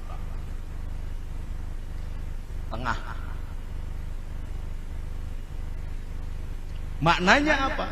Maknanya sebagai pendiri bangsa kita harus bisa menghormati dan tidak bolokono, tidak bolokini, tengah. Tawassut adil dari kata wasit, adil kita. Nek wong Islam sing salah ya katakan salah. Tasamuh toleran, maka sebagaimana ditunjukkan oleh Hadratus Syekh Hasyim Asy'ari ketika BPUPKI kemudian diusulkan oleh Mr. Maramis, utusan dari Sulawesi Utara, bahwa dia akan keluar dari Indonesia mendirikan negara Sulawesi kalau 7 kata di dalam pembukaan Undang-Undang Dasar 45 yang terkenal dengan sebutan Jakarta Charter tidak dicabut. Karena jiwa toleransinya Hadratus Syekh Hasyim Asy'ari memberikan nasihat kepada Kiai Haji Agus Salim dan Kiai Wahid Hasyim. Oke, disetujui. Lalu ada yang penasaran, M. Nasir penasaran, tanya kepada Hadratus Syekh Hasyim Asy'ari, lu kenapa? Ini kan kesempatan, ini pembentukan negara baru. Begitu ini kita kuasai Islamnya. Hadratus Syekh Hasyim Asy'ari mengatakan, nanti akan muncul zaman bahwa orang Islam akan dilindungi oleh orang Kristen, orang Yahudi, orang Hindu, orang Buddha, secara tidak langsung. Sekarang yang terjadi, Libya itu dipimpin oleh Kolonel Muammar Gaddafi. Dia adalah mursyid torekoh terbesar di dunia yang namanya Sanusiyah. Sekarang sedang membangun, pada waktu dijatuhkan sedang membangun negara baru. Jadi negara umpamanya ini Kertijayan ini, kemudian dia ada tanah luas, dibangun lebih hebat, 100 kali lebih hebat dari Kertijayan. Namanya Kertijayan juga. Karena tanahnya masih luas, sedang dibangun. Kenapa bisa membangun? Karena investasinya 70% masuk ke negaranya. Beda dengan Indonesia. Ada londo teko nyeroti minyak neng kene, duit penjualannya digowo neng londo. Indonesia mau ngentuk buruh karo sampai, karo limbai, karo narik pajeke sebesar 10%. Tok.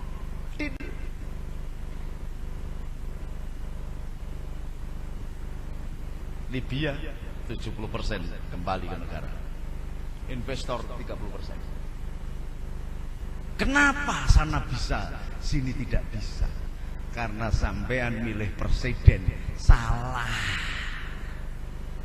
Leda-lede, sentelap-sentelup, plolar-plolor. Bagaimana?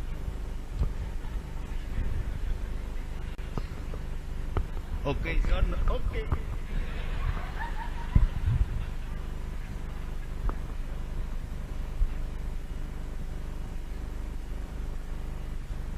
Memimpin itu harusnya merujuk pada akhirnya surat Tobat. Laqad ja'akum rasulun min anfusikum azizun 'alaihi ma anittum harisun 'alaikum bil mu'minina raufur rahim. Tidak hanya prihatin tok. Pak SBY bagaimana ini masjid? Kemasukan lumpur. Iya, saya prihatin. Pabriknya habis, pada kemarin kami nggak bisa bekerja, rumah kami habis, ada gas beracun. Iya, saya prihatin. Karena apa? Sing nglakoni begitu Abu Rijal Bak. Abu Rijal itu siapa? Dia adalah direkturnya Pak SBY. Jadi sing sugih itu Pak SBY, bukan Abu Rijal. Kenapa? Setiap seorang presiden dalam transaksi minyak, baik dengan G2G atau dengan maklar, dapat komisi 2 sen dolar. Nek dolare 10.000 berarti dapat 200 perak. Kebutuhan BBM di Indonesia 2 juta barel sehari. 1 barel 425 liter kali 2 juta kali 200 perak, duitnya piro nggih Pak SBY? Mulane sampai mripate bedul-bedul kabotan duit.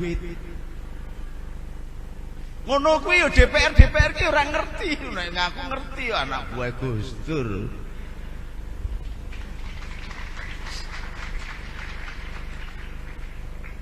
Jadi Abu Rijal Bakri miskin, itu anteknya Pak SBY. Makanya sampai wong sing berbuat kuwi Abu Rijal Bakri alias sing berbuat Pak SBY ana bencana sing ngetokke duit negara sing bayar rakyat lho kuwi piye?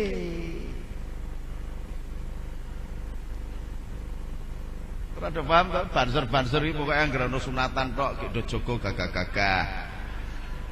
Makane kadang-kadang ngundang kiai sing ngene kuwi. Ki Ansor kuwi engko diundangi anak cabang ning njaluk fasilitas Kang Bisri. Ngundang aku belajar diskusi, ngerti pemahaman, problem solving, SWOT analisis itu bagaimana, cara mengatasi persoalan bagaimana itu. Begitu, undang para kiai-kiai ben mireng. Ngono aja mung opal apel giliran ana FPI ra do wani, nggo apa? Raja rono, raja rene, raja rono, raja rene, sampai gegere wis panuwun tok diroja raja. Giliran perang ora do wani.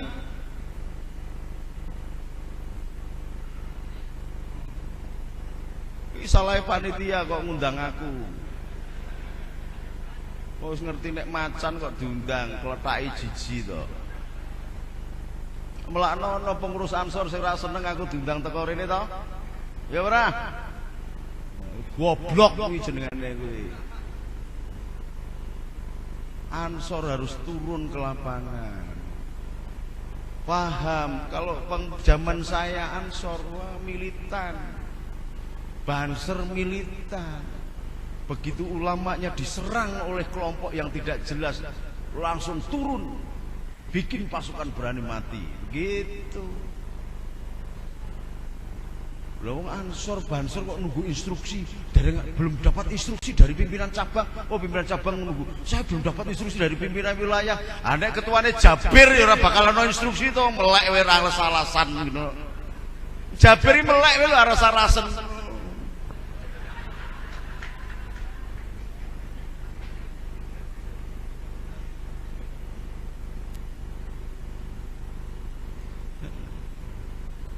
Undang, jadi cerdas gitu loh. Ngisin-ngisini ngaku anak buah Gus Dur, santri ini Gus Dur geblek kabeh.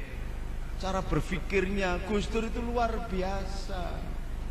Cerdas, manteknya mateng. Dianggap malah kebacut. Salah sampean, mandang Gus Dur wis sedo ngene sampean gek gelo. Wingi ra gelem belani. Sekarang sudah sedo begini, malaikatnya bingung. Sampai saiki malaikat urung iso nakoni. Loh, saya datang sama istri saya jam 3 malam ada. Jam 1 malam ada tamu. Jam 12 apalagi pagi. Malaikatnya sampai jengkel, Gusti kula apusan, hapus. Ganti malaikat sing saka Kerjaya, Kertijayan. Tetep wae ora ketsono nakoni Gus Dur. Apa meneh kok metakon wong lemah iki lho meh dicekel, meh didak mek malaikat dikeruk karo Cina. Keruk lho napa kok jimat iki Gusti Allah ngejawantah Gus Dur iki. Malah digawe patung ning nggone Vihara Buddha dadi dewa Gus Dur. Allahumma sholli ala Muhammad. Dan Gus Dur sudah memberikan keteladanan bagi kita bagaimana cara berpikir dan beragama yang baik. Allahul Kafi Rabbunal Kafi Qasadnal Kafi Wajadnal Kafi Likuli Kafi Kafanal Kafi Wa ni'mal alhamdulillah. Iki pirang menit meneh iki aku ngomong iki. Kan ono Abid Lutfi to. Berapa menit lagi? Hah? Panitiane ndi? Wah kacau iki. Lagi pembicara kedua nanti Abid Lutfi rawuh enggak ini? Hah? Mboten rawuh. Ya wis nek ono rawuh Abid Lutfi beliau kan senior, saya harus sapan wa taatan. Nah itu Habib betul, wis pinter, nasabe cetha. Yarfa'illahu ladina amanu minkum waladina utul ilma darajah. Gusti Allah melihat ketinggian ilmunya, bukan nasabnya, tapi ketinggian ilmunya. Itu Habib betulan. Saiki akeh Habib dodol kloso ning pasar ora payu terus ngaku dadi Habib. Ngomong pawitan modal serban sak ban Vespa karo minyak wangi tangane mbah wong. Mabruk. Allahumma sholli ala Muhammad. Monggo jajal kita telusur sedikit ajarannya Gus Dur. Bareng-bareng ya. Allahul Kafi Nal Kafi Qasadnal Kafi Wajadnal Kafi Likuli Kafi Kafanal Kafi Wa ni'mal Kafi Alhamdulillah.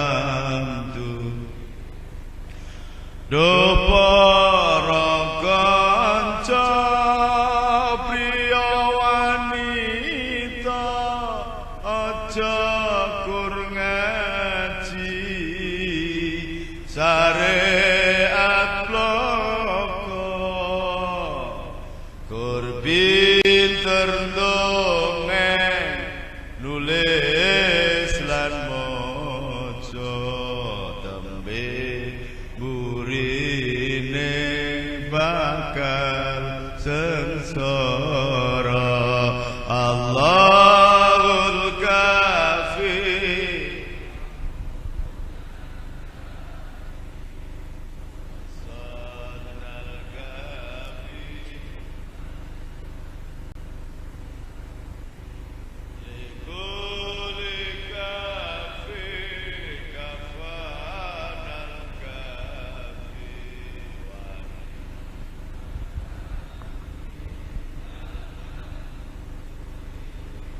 akeh kang apal Quran hadis seneng ngafirke marang liyane kafir gak dikateke isih kotor ngaji iki nek mung syariat bloko kaya wong-wong PKS ngono kuwi apa LDII utawa Salafi sekarang muncul ada kelompok namanya Aswaja, ada kelompok Salafi sing matane kaya ninja-ninja gitu.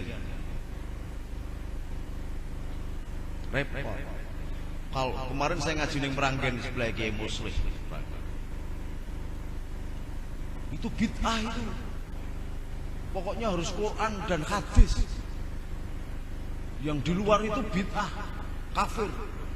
Tak omong itu lala itu rumahnya saya ngaji di sini jalan besar sana itu rumahnya dokter. Saya bilang, dokter kok gobloknya setengah mati. Cara berpikir kok begitu. Kalau tidak Quran dan hadis namanya bid'ah. Lho kowe iki ngerti apa ora zaman Nabi iki Quran durung ditulis. Dadi maca Quran kuwi nek menurut definisimu bahwa sesuatu yang tidak dilakukan oleh Nabi itu bid'ah. Kullu bid'ah adalah dolalah, kullu dolalah adalah finar, berarti gundul muapek kuwi yang melakukan bid'ah mergo zaman Nabi Quran durung ditulis. Dadi nek ana wong maca Quran ya bid'ah. Zaman Sayyidina Utsman nek sampean mengke umroh lewat Qatar. Di situ ada Quran zamannya Sayyidina Utsman atau Mushaf Utsmani. Itu Quranipun mboten wonten titik-titik bak, ora ana titik ngisore, tak ora ana titik loro dhuwure, tak ora ana ning sampai shin ora ana titik dhuwur. Za ora ana, dzal ora ana, dhot ora ana, qaf ora ana. Titik. Jauh nek maca ngono iki kembali kepada Quran dan hadis. Hadis ora ono tulisane ngono. Quran, hadis dan sunah sahabat Sayyidina Utsman durung ono titik-titik. Piye? Maca ki opo to opo. Dadi wong-wong PKS ngono iki sok kaya iya padahal nek diyai luput. Ora mudeng.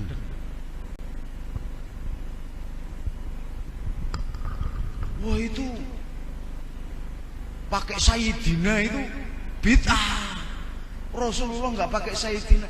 Ya jelas toh dul. Mosok kowe kong aku ngomong saudara-saudara terhormat, Bapak Nuril Arifin mau pidato gitu. Nggak bakal nyebutkan bapak kan pada diri sendiri. Ini yang gila hormat. Misalnya ono wong Arab keturunannya kowe Pak Arab, ini Habib mau minta minum, ini goblok jenengane. Nggak usah dipakai namanya Habib atau namanya Kiai. Apalagi Rasulullah itu akhlakul khuluq, akhlaknya tinggi sekali. Dia tidak gila hormat. Tidak mungkin mengajarkan Sayyidina kepada sahabatnya. Tapi mu pantes sih muruae awake dhewe sing hormat. Mosok ketemu karo Kang Bisri kurang-kurangnya kan sepuh dia dibanding banser-banser. Kalau tidak mau menyebut Pak Kiai, paling tidak menghormat sebagai senior Ansor. Beliau ini senior Ansor. Ketepuk tangan siji tok sing ngerti mung siji tok to. Iya, ini kelemahannya Ansor itu tidak mau menghubungi senior-seniornya. Beda karo HMI. HMI itu semua orang berhubungan terus. Sampai Mahfud MD berhubungan terus di HMI. Karena apa? Mahfud MD dulu HMI. Maka dari HMI Mahfud MD diangkat sebagai pengurus Muhammadiyah Jogja. Zaman Gus Dur aja dicangking jadi NU. Tapi hubungannya dengan HMI masih Ansor. Ono senior Ansor. Lho sekurang-kurangnya nek ra gelem sowan ning nggone Kang Bisri sebagai keansorannya. Lho dekne kan duwite akeh kon bantu to. Perlune nek ngundang kiai aku saka ado-ado saka Jakarta numpak pesawat ngene iki kopine ora terlalu encer tak kandhane. Kopi wae lho nek kurang anu kentel dikek yareng ngono ben ketok anu. Kopi encer iki piye? Tak lirik terus encer lirik. Allahumma sholli ala Muhammad.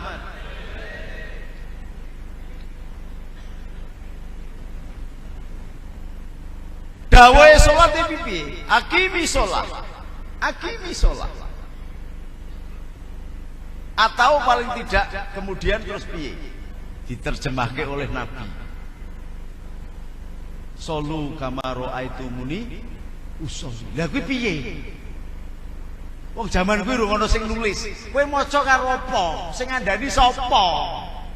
Kok ora ana ijma, ora ana kias, ora dinggo kuwi sing ngandani sapa? Wong kuwi iso ngerti nek salat diawali dengan definisi salat, diawali dengan takbiratul ihram, diakhiri dengan salam. Iki sing nulis ulama kok. Generasi setelah sahabat, tabi'in, tabi'in kalah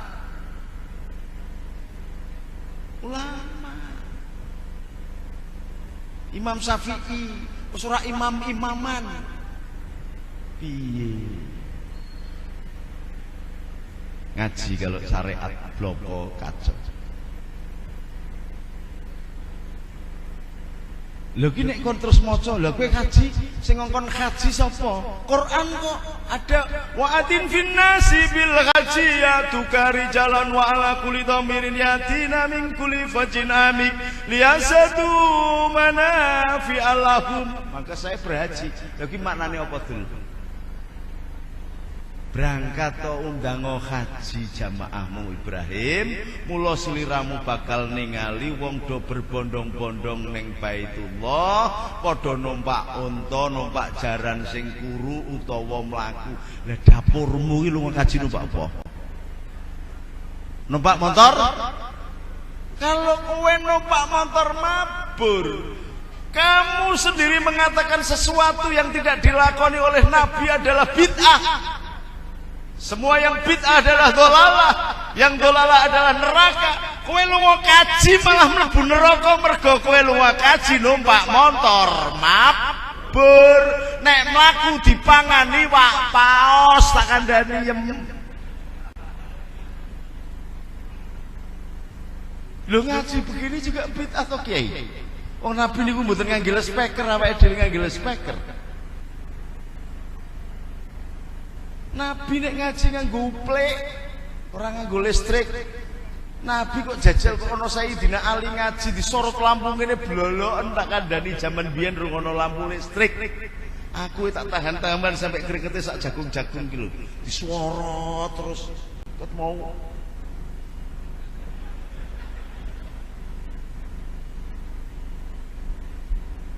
Di sini cara menaklukkan orang-orang yang gemar mengatakan bid'ah. Ajak berpikir yang jernih. Oh, dia nggak ada apa-apanya. Loh, sing jenenge kiai-kiai ini yang hadir semua ini, termasuk sak banser-bansere sing wis do rabi, itu rabimu aja bid'ah Pak Yai kula aturi jenengan. Loh, saya jenengan nikah niku bid'ah. Rasul niku garwane wong Arab sampean garwane wong Jawa.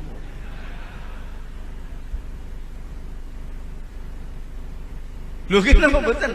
Definisinya itu bid'ah itu apa coba? Yang tidak dilakukan oleh Nabi. Namanya bid'ah. Goblok kok diuntal dhewe. Allahumma sholli ala Muhammad. Maka harus ngaji dengan hakikatnya, dengan makrifatnya. Sayyidina Abbas alaihissalam, Sa'id radhiyallahu an sudah pinter minta didoakan oleh Rasulullah sehingga didoain Allahumma faqihu fiddin wa 'allamahu ta'wil. Maka tidak ada seorang pun yang berani menafsirkan Al-Qur'an tanpa bertanya kepada Sayyidina Abbas.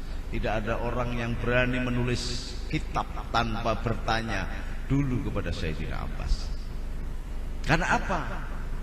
Satu ayat di dalam Quran itu dipun terjemahaken, dipun tafsiri hatta nganggih bumi 7 samudra 7 benua kanggih kertase 7 samudra kanggih tintanya nggak bakal cukup. Nek ada satu kata kok bisa ditafsiri dengan pas, berarti Gusti Allah tidak maha kuasa. Berarti nama ya alim tidak pas untuk Allah.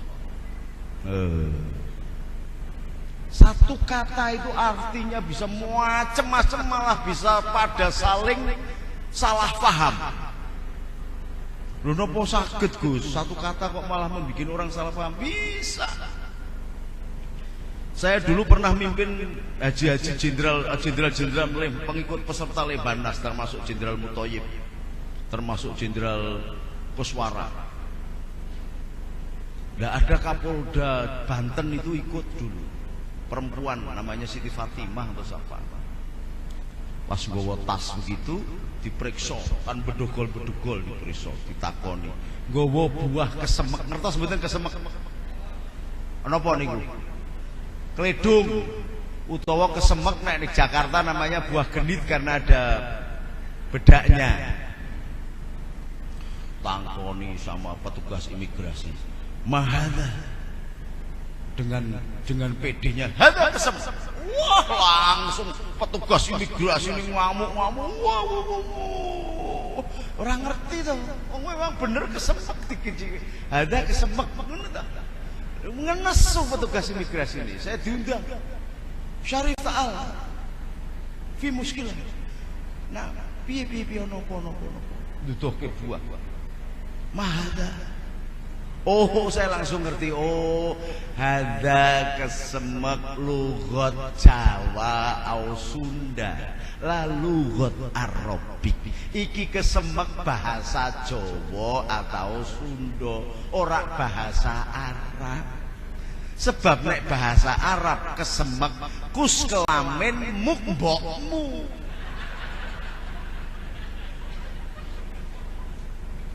Mahada tempe mbokmu ya nesu mesti.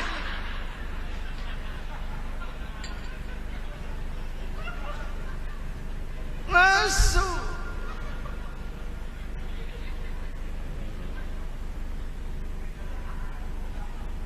Sampai nek teng Jakarta atau mriki numpang lewat bahasa Indonesia, wah sopan Banser, Ibnu Fatayat, Ansor, sopan didikane Mbah Bisri. Nek pas wayah kampanye tok tapi ditiliki.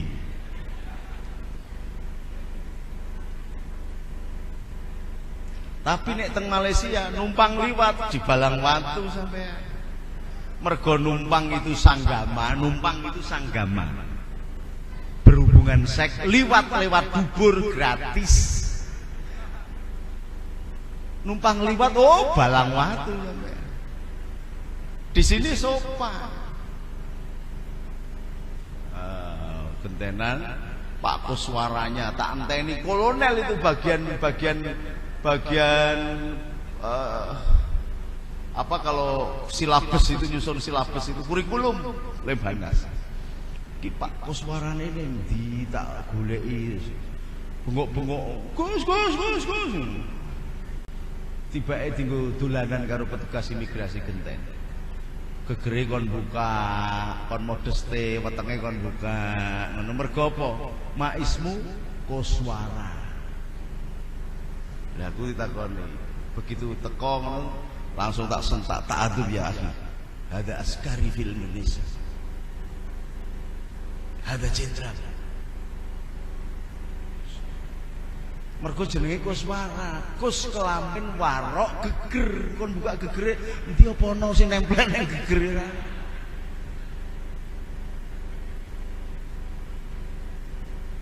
Satu bahasa bisa ditafsirkan macam-macam. Dan Allah lah pemilik kolam itu. Allah lah pemilik kata itu. Allah lah yang mengajarkan kata itu. Maka Allah itu adalah Ya Alim. Al-Alim, ilmu yang luar biasa. Maka jangan ngaji cuman di buku-buku. Ini luar biasa. Ilmunya Allah itu luar biasa.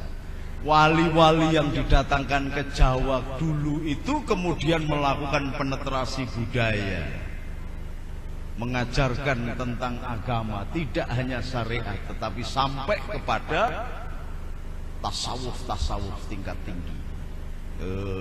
Dari kecil dikenalkan ilmu tasawuf. Awake dhewe mengenal ilmu tasawuf sejak umur belia. Dan tidak harus daki-daki. Wong Jawa itu wali-wali yang datang ke Jawa itu luar biasa. Kon nyebut bismillah ra iso ya wis besek semeleh. Ya kayu ya koyum ra iso Sunan Geseng nyebrang laut malah modale ya kayumu ya kayuku. Faizin tekan Kertijayan kene ya Paidin. Fauzan dadi Paijan, ora apa-apa. Ilat Jawa diajari ilmu tasawufnya dengan bahasa yang bisa diterima oleh masyarakat Jawa. Gusluku batinuka. Ilat Jawa dadi sluku bathok. Kumban hatimu. Gusluku batinuka. Dadi sluku bathok. Bathoke ela-elo. Mencuci hati batinuka dengan la ilaha illallah. Ilat Jawa bathoke ela-elo. Sirumaya silu dadi sirama menyang Solo. Menuju kepada Allah itu harus pakai tawasul. Iso ngerti huruf ki sing ngajari ustate, tekan Quran kiyaine, tekan ini kiyaine, tekan ini tawasul. Kenal Gusti Allah saka huruf. Ini rahasianya wa'tasimu bihablillahi jami'a wala tafarraqu. Pakai tawasul, jembatan emas untuk mencari Allah itu. Oh enggak, kalau saya itu langsung enggak pakai wasilah-wasilahan, langsung ke Allah. Dapurmu lho sing kenal Gusti Allah, kenal dapurmu saka ngendi?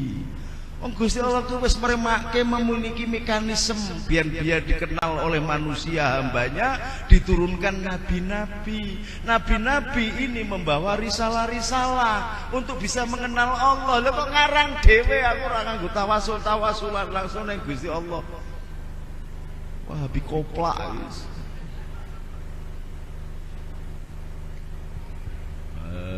Sirama menyang Solo, sirumaya silu oleh payung moto. La ilaha illallah fayamutu. Kepengen ketemu Gusti Allah utawa nek wis ketemu Gusti Allah wis mati saja.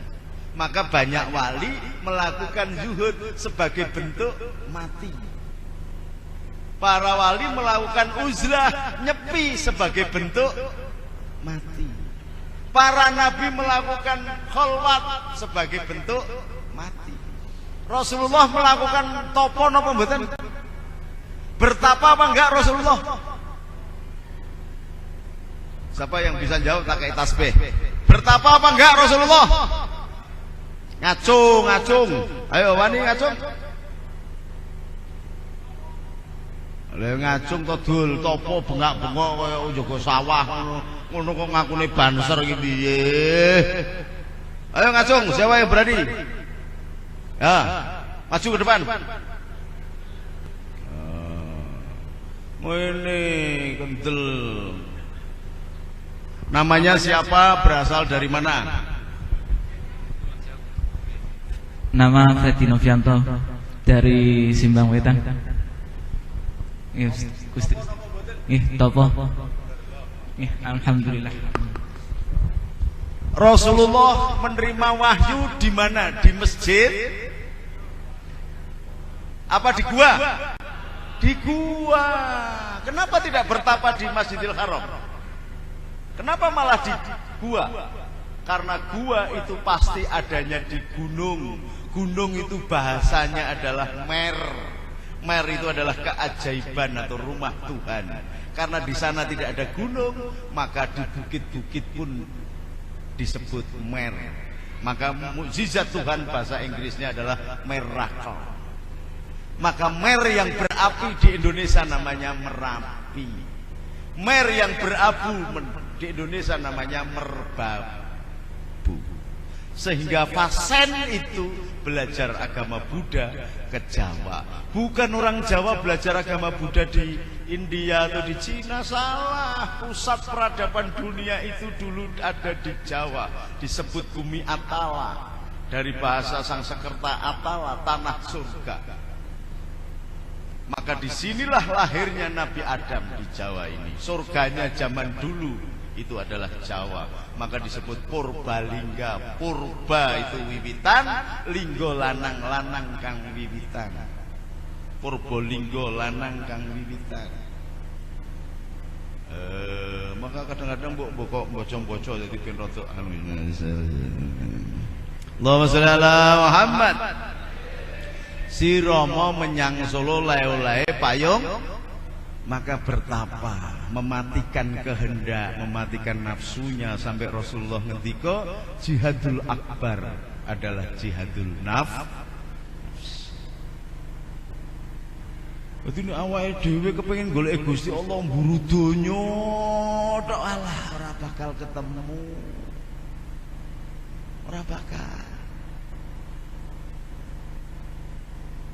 Makanya syaratnya orang yang takwa itu wasyari'u ila maghfiratin min rabbikum wal jannatu arduha samawati wal ardu dzalil mutakin, itu adalah tandanya adalah alladzina yunfikuna fis syarra wa dara. Tidak memburu dunya ning bagi dunya kepada siapa saja yang membutuhkan, tidak urusan agamanya apa, suku bangsanya apa, suka atau tidak suka, bagi. Karena ini adalah sifat ar-Rahmannya Allah. Sifat ar-Rahmannya Allah kalau kita pakai, maka akan menghidupkan roh Rabbani, roh ketuhanan yang ada di dalam diri manusia yang bernama ar-Rahman. Maka kalau ini sudah kita pakai sebagai baju, sebagai libasun, maka kita akan seperti matahari, menyinari kepada siapa saja. Celeng disinari, asu disinari, yuyu disinari, genjek disinari, menungso disinari, menungso apik disinari, menungso Allah disinari, Cina, Londo, Jawa, Sunda, Londo, Jepang, kabeh menerima sinar yang sama. Itu adalah sifat ar-Rahman. Itulah yang ditegakkan oleh akidah ala ahlu sunnah wal jamaah. Maka Indonesia menempatkan semua suku bangsa dan agamanya dilindungi oleh Nahdlatul Ulama dengan akidahnya yang bernama tawazun, tawasud, tasamuh, itidal, tumakninah. Itu rahasianya. Jadi kalau sampai sudah mengembalikan lagi kepada akidah Ahlussunnah wal Jamaah, harus menjadi pelindung bagi Cina-Cina, pelindung bagi Kristen-Kristen, Syiah, Ahmadiyah, karena mereka tidak kita lihat akidahnya, tetapi kita lihat sebagai makhluk Allah yang berhak tinggal di dunia, dan negara ini memiliki hukum semua warga negara berhak tinggal di sini. Soal urusan akidah, mlebu neraka babah, mlebu swarga babah, urusane Gusti Allah. Kita menyelamatkan Nahdlatul Ulama warganya, bahwa dia caranya begitu, engkau begitu, aku begini, sama saja.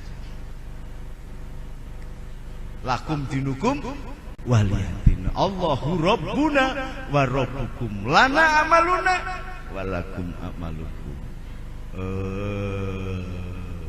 Ini Nahdlatul Ulama. Jadi enggak sembarangan diajarkan ngumbah ati la ilaha illallah. Gusti Allah iki mung Gusti Allah itu saja. Apakah kita sudah menyembah Allah? Ternyata belum. Karena apa? Karena ketika enggak punya duit, kita kemudian jadi bingung. Maka NU kembali sekarang. Kalau ini kok kenapa banser kok dikumpul-kumpulkan, maka ini sebagai tanda kalau banser wis do kumpul kabeh pasti akan ada prahara. Titen-titenan. Kalau kumpul banser sudah kumpul-kumpul begini pasti ada prahara. Karena banser ini orang-orang yang lugu, pinter-pinter, cerdas-cerdas, yang kena pembagian kursi ora kebagian, digathaki mbek ketua Ansori terus. Lho bener. Banser nek ana apa-apa nomor 1 perang dhisik. Tapi pembagian kursi DPR ora tahu, banser kok dadi DPR ora tahu. Paling banter wis diamplopi 20.000 njogo nganten wis senengi ra karuan.